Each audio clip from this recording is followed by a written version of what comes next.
Sebab karena kasih karunia kamu diselamatkan oleh iman. Itu bukan hasil usahamu, tetapi pemberian Allah. Itu bukan hasil pekerjaanmu. Jangan ada orang yang memegahkan diri.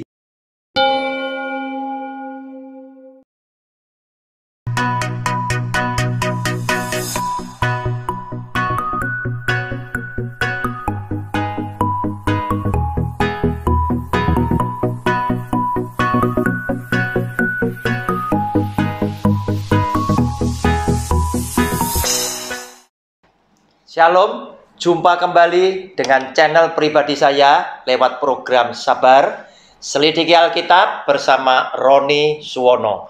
Bapak Ibu, siapkan alat tulisnya, siapkan juga Alkitabnya.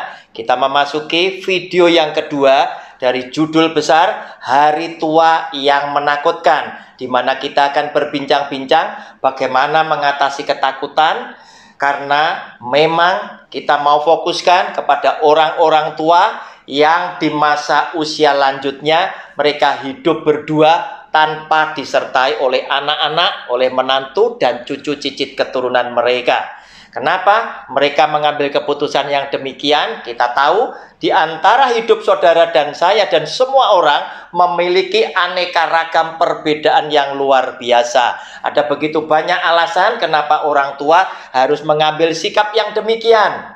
Ada yang memang tidak cocok dengan anaknya, ada yang memang tidak cocok dengan menantunya, ada yang memang karena cocok tetapi oleh karena situasi kondisi anak menantu bahkan cucunya harus tinggal di luar kota oleh karena mereka mencari nafkah justru dari luar kota. Tetapi juga tidak sedikit oleh karena luka-luka batin semasa muda mereka akhirnya mengambil keputusan daripada timbul perselisihan, timbul pertengkaran, tidak damai sejahtera, lebih baik kita hidup sendiri bersama dengan istri yang juga memasuki usia lanjut mereka berdua. Saudara, kita mau lihat sekarang judul yang kedua, anak cucu sibuk dengan urusan dan bisnisnya. Saudara, kita baca lebih dulu dari Yesaya pasal 46. Kita ingin tahu sesungguhnya hati Tuhan seperti apa terhadap saudara dan saya, juga kepada kedua orang tua yang ngambil keputusan untuk hidup tanpa disertai oleh anak-anak mereka. Saudara, saya tidak berkata mereka hidup sendiri, bukan berarti mereka tidak bisa happy. Mereka hidup sendiri, belum tentu mereka ketakutan. Tetapi saya ada banyak berkunjung kepada mereka-mereka yang hidup tanpa disertai oleh anak-anak. Anaknya mencintai, tetapi karena sikon, anaknya harus mencari nafkah di luar kota. Betapa mereka seringkali mengeluh bahwa mereka terkadang merasa kesepian, merasa ketakutan juga. Bagaimana kalau nanti sakit, bagaimana kalau nanti jatuh, dan lain sebagainya. Saudara, kita lihat lebih dulu Yesaya 46 ayat ketiga sampai dengan yang kelima, yang demikian bunyi firman-Nya.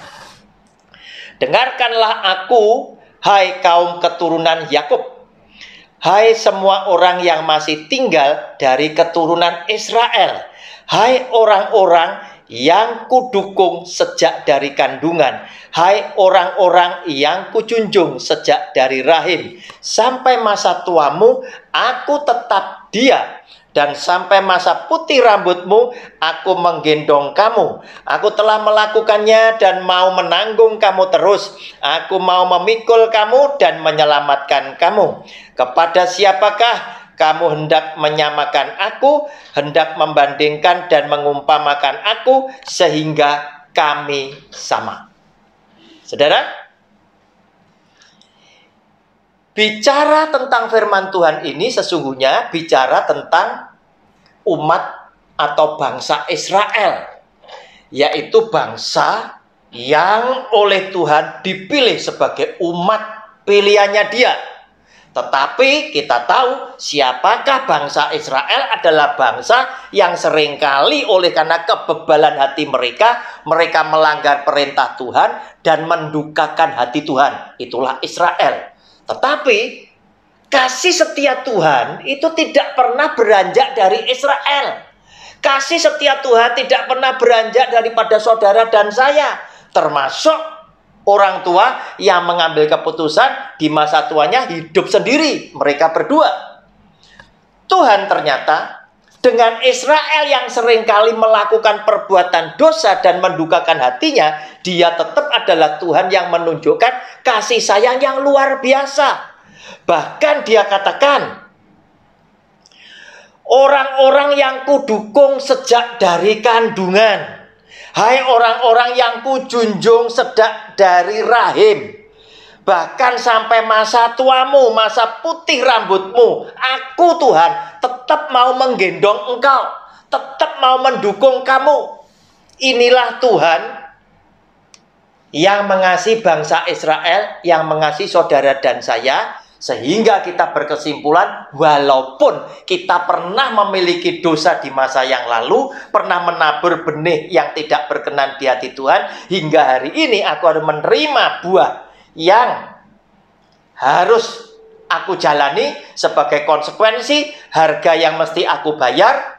Maka jika ketika aku mau introspeksi, aku mau mawas diri, dan aku mau datang memohon pengampunan dosa kepada Tuhan dan mohon pertolongannya, maka dia tetaplah Tuhan yang berkata, aku tetaplah dia yang selalu mau menggendong engkau, yang selalu mau mendukung engkau, dan selalu mau memikul engkau di tengah-tengah beban yang kita tidak mampu untuk memikulnya. Salah satunya, barangkali di antara Bapak Ibu yang menonton video saya, engkau juga adalah salah satu dari orang yang sedang saya ceritakan, yang mengambil keputusan di masa tuamu, engkau hidup tidak disertai oleh anak-anak. Dan ketika engkau mengambil keputusan itu, kenyataannya ada rasa ketakutan yang menghinggapi di dalam hatimu.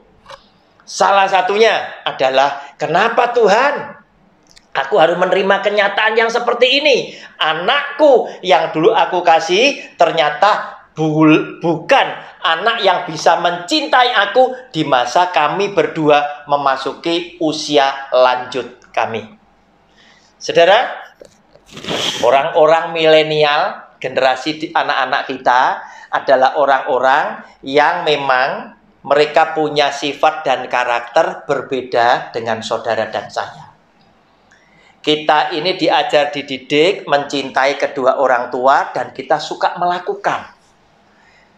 Ketika kita merasa bisa mandiri, kita merasa bisa kuat, sementara kedua orang tua kita mulai melemah, tubuh fisik mereka, produktivitas mereka mulai menurun, kita ini sepertinya mau gantikan mereka untuk pikul salib buat keluarga. Tetapi anak-anak zaman sekarang adalah anak-anak yang cenderung lebih egois untuk memperhatikan dirinya sendiri. Juga mereka adalah orang-orang yang berpikiran dia adalah orang yang bisa mampu mengerjakan semua pekerjaan sendiri, sehingga orang tua yang telah berpengalaman dengan suka duka di dalam hidup ini jarang sekali untuk dilibatkan, tempat mereka bertanya, agar supaya sebelum mereka melakukan langkah-langkah tertentu, mereka sudah mendapatkan nasihat dan petunjuk dari kita sebagai orang tua. Kenapa? Karena mereka yakin dengan ilmu pengetahuan yang mereka punya, dengan kemajuan teknologi zaman sekarang, aku tidak perlu membuat papa mama itu jadi repot. Aku bisa tentukan langkahku sendiri karena aku bisa dapatkan petunjuk dari internet dan lain sebagainya. Nah saudara, sehingga dengan demikian, kita ini sebagai orang tua jarang dilibatkan, jarang diajak bicara. Apalagi jika kenyataannya kedua orang tua ini tidak tinggal dalam satu rumah, maka akan lebih jarang sekali komunikasi itu akan terbangun. Yang tinggal dalam satu rumah saja jarang orang tuanya dilibatkan, apalagi yang tinggal di rumah masing-masing. Otomatis anaknya jarang sekali melibatkan atau berkomunikasi dengan orang tua yang tidak tinggal dalam satu rumah. Nah, saudara, mengakibatkan akhirnya orang tua ini jika ketemu dengan anak-anaknya, menantu dan cucunya, jika mereka punya waktu senggang untuk berkunjung saja. Tetapi hati-hati, saudara, yang kita bicarakan adalah mereka yang tidak tinggal satu rumah. Ada kemungkinan di dalam tanda petik, kenapa engkau tidak satu rumah? Tentunya ada sesuatu ganjalan di masa yang lalu yang terbawa terus hingga kedua belah pihak mengambil sebuah sikap, daripada nanti hidup dalam atap yang sama seringkali timbul perselisihan, lebih baik tinggal di rumah masing-masing supaya menghindari perselisihan. Saudara, sejak dulu Yesus Kristus Tuhan dengan segala firman-Nya tidak pernah bicara kasih yang model demikian. Kasih adalah berinteraksi secara intensif, tetapi tidak terjadi perselisihan. Bukan kasih itu menghindari perselisihan, tetapi juga menghindari interaksi. Bukan seperti itu. Oleh karena itu, sangat salah jika orang berkesimpulan daripada terjadi perselisihan, lebih baik saya jaga jarak. Kalau tidak perlu ngomong, lebih baik saya tidak berbicara. Itu bukan kasih. Walaupun kenyataannya mereka yang demikian tidak selalu terjadi perselisihan. Kasih adalah berinteraksi secara intensif, tetapi tidak terjadi perselisihan. Justru di tengah-tengah interaksi terjadi sukacita, damai sejahtera, dan kebahagiaan. Itulah kasih yang sesungguhnya. Saudara, apa yang seringkali terjadi dengan orang-orang yang seperti ini, maka yang hari tua yang menakutkan ini akan terjadi kepada beberapa orang tertentu. Orang-orang tua yang mengambil keputusan itu karena apa? Mereka berdua mulai akan timbul kebosanan di dalam hidup. Mereka bisa mengkoreksi bahwa apa artinya hidup mereka ini tadi. Sepertinya mereka sudah melakukan sesuatu yang terbaik untuk anak-anaknya. Tetapi hari ini mereka tidak mendapatkan imbalan sesuai dengan jerih lelah mendidik, membesarkan anak-anaknya. Terbukti anak-anaknya pun mereka bisa merasakan tidak terlalu mencintai kedua orang tua mereka. Kalau toh mereka datang berkunjung kepada orang tuanya, itu semata-mata bukan karena spirit mereka, hati nurani mereka mencintai, mengasihi kedua orang tuanya, tetapi semata-mata oleh karena mereka adalah orang yang berpendidikan, maka sebagai orang yang berpendidikan, etikanya mereka menghormati kedua orang tua, tetapi bukan dengan semangat, bukan dengan spirit, bahwa dengan hati nurani yang paling dalam, aku datang oleh karena aku mengasihi kedua orang tuaku. Oleh karena itu, saudara yang dikasihi oleh Tuhan, jika hal ini yang sedang engkau alami, saudara tidak perlu bersusah hati. Apa yang sudah terlanjur, biarkanlah sudah terjadi. Tetapi tidak ada kata terlambat untuk kita mohon pertolongan kepada Tuhan. Kita perlu waktu bersama Tuhan. Kita perlu berdoa kepada Tuhan agar yang pertama, kita sebagai orang tua memang telah berbuat yang salah. Seringkali kita menghendaki anak-anak kita harus jadi sesuai dengan kehendak kita. Dan penekanan, pemaksaan hal seperti itu bisa saja mengakibatkan anak-anak kita terluka hatinya. Oleh karena firman Tuhan juga menasihati, hai bapak-bapak, jangan bangkitkan amarah anakmu agar supaya mereka tidak tawar hati. Nah saudara, perselisihan yang tidak penting, perselisihan di masa yang lalu, oleh karena kita ngotot, karena sebagai orang tua merasa punya power, merasa membiayai, kita harus menjadikan anak-anak seperti diri kita sendiri. Kamu harus jadi dokter, kamu harus jadi insinyur. Padahal anaknya tidak punya bakat, tidak punya talenta di bidang tersebut. Mereka hanyalah orang yang pandai, tetapi minat dan bakatnya bukan ke sana. Yang tahu minat dan bakat adalah kita punya anak sendiri. Sedangkan kita punya pandangan, karena kita yang membiayai, apa yang papa katakan harus engkau turuti. Padahal semua orang bisa ngerti. Tuhan menciptakan kita punya anak itu dengan keunikan masing-masing. Dan harusnya kita mau, biarlah anak-anakku menjadi diri mereka sendiri seperti yang Tuhan kehendaki. Karena kehendak Tuhan itulah yang terbaik untuk anak-anak kita. Tetapi oleh karena kita seringkali merasa yang membiayai, memelihara mereka, merawat mereka, maka seringkali orang tua suka ngotot lebih dulu. Sehingga mengakibatkan benturan-benturan yang pada akhirnya menimbulkan kesimpulan bagi anak-anak kita sendiri bahwa mereka berkata, aku menghormati papa mamaku, tetapi mengasihi mereka rasanya kok tidak. Saudara, tidak perlu disesali, semuanya sudah terjadi. Tetapi yang penting setelah kita menyadari bahwa kita pernah andil dengan kesalahan, hendaknya kita mau datang kepada Tuhan, kita mau memohon belas kasihan kepada Tuhan agar supaya Tuhan mengampuni dosa-dosa kita. Agar supaya Tuhan menolong kita di masa tua kita. Agar supaya Tuhan tetap memberkati kita dengan kesehatan. Dan Tuhan menjauhkan kita dari segala yang jahat. Dan kita mohon agar supaya anak-anak kita disadarkan oleh Tuhan.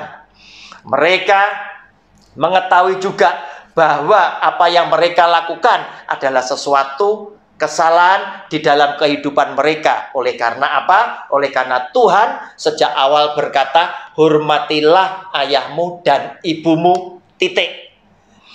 Dia tidak pernah berkata, hormatilah ayahmu dan ibumu jika kedua orang tuamu adalah orang tua yang menyenangkan hatimu, adalah kedua orang tua yang baik, adalah kedua orang tua yang hebat. Dia tidak pernah berkata demikian. Dia selalu berkata, hormatilah ayahmu dan ibumu, titik. Termasuk jika kedua orang tuamu juga adalah pribadi yang paling menyakitkan di dalam kehidupanmu. Engkau tetap harus menghormati mereka dengan merawat mereka, dengan mengasihi mereka, dengan mengampuni segala kekurangan dan kelemahan mereka, serta membahagiakan mereka hingga tarikan nafas mereka yang terakhir, mereka pulang ke surga dengan bibir yang tersenyum. Saudara, Anda bisa berdoa, mohon belas kasihan kepada Tuhan, dan mohon Tuhan tetaplah engkau menyertai aku. Kenapa? Karena kita yakin janji Tuhan ya dan amin, dan dia pernah berjanji, aku adalah Tuhan yang akan menyertai engkau sampai kepada akhir zaman. Sehingga dengan demikian, walaupun engkau hidup di dalam kesendirianmu bersama istrimu, di usia lanjut kalian berdua, engkau tetap memiliki sukacita. Walaupun anakku tidak menyertai aku, tetapi ada Allah Roh Kudus yang selalu ada hadir di tengah-tengah kehidupan kami, yang menyertai kami sampai selama-lamanya. Shalom, Tuhan Yesus memberkati. Amin.